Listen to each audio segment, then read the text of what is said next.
How big is yung palayan ninyo? 50 hectares. 50 hectares. And totoo ba, Alice, nung una, your parents may lupa na sa Nueva Ecija, tapos pinalaki? Yes, because sa town proper, doon talagang parents namin, nagtayo sila doon ng bowling center, restaurants, bakery, bakery, trading center ng palay. Gaano karaming palay ang naka-harvest mo na? In a hectare, almost 120 to 150 per hectare. After that, I miss you! Okay, go. I span attention. Attention span. Hindi, pero from palay, but dapat from palay, ano pa yun eh, para maging i-mill. Dadalhin sa rice mill. Sa inyo pa Before yun. we have a rice mill in Bulacan. I-mill. Dadalhin sa rice mill. Sa inyo pa yun. Before we have a rice mill in Bulacan. Dati Karen, ginagapas yan. Oo. Tapos ibabayo. So Then, ang ilalagay sa sack. Then, dadalhin sa drying area. Para ipatuyuin yung palay. Now, it's different. Pag sila na gumagapas, sila tuloy-tuloy na sa sako, Karen. Wow, magic.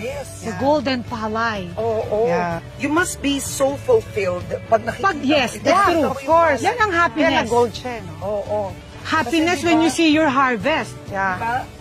Food security. Yeah, Ang security. sa Pilipinas. Yes.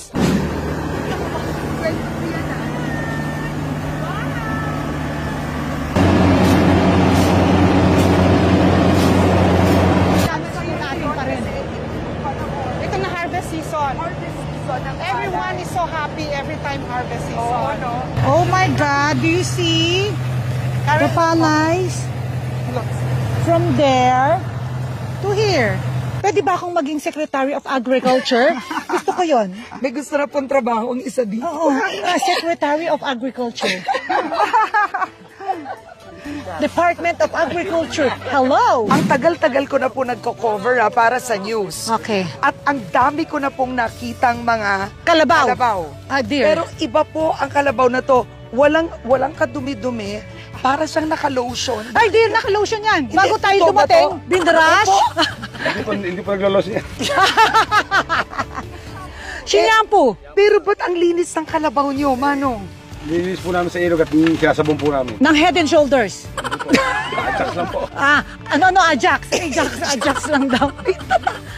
Pero tingnan mo naman, dear, ito, mamahaling kahoy ito. Hindi, pero ang linis ng kalabaw. Ang linis ng kalabaw. Ang linis niya. Dear, bawal magkaputik ang kalabaw dito. Oh my gosh! Ito mas malala pa sa roller coaster of Disneyland. Okay? Isang ka naman ko ang kinis ng kalabaw namin. Siyempre, nagpa-shave pa yan. Nag-spa siya bago siya. Nag-spa. Nakita nyo. Mahilig siya sa lechon. Di ko alam yun na super. Dear. Yun nga, nagulat nga ako, lechon addict ka pala. Lechon addict ka na. Let's do it na. Let's do the Let's honors. do it. Melba. Oh my God. Sobrang sarap. Oh my God. Crispy na ba? This is the best part. Where's the sarsa? Dito. Dito. Mas malambot. Pwede bang lagay natin yung mga sauce? Na-eat, girl. I'm the eat girl. Grabe. Lechon to dito. Good, no? Nileksan yan sa yard. Sa likod. No way. Sa inyo rin to? Yan. Girl, dito ka kumuha sa Manila. Sa inyo to? Yes, after. Sa Chalbaboy. My God, meron pang lechonan dito sa farm nila. Are you serious? I'm so happy I have lechon. I'm so happy I have lechon.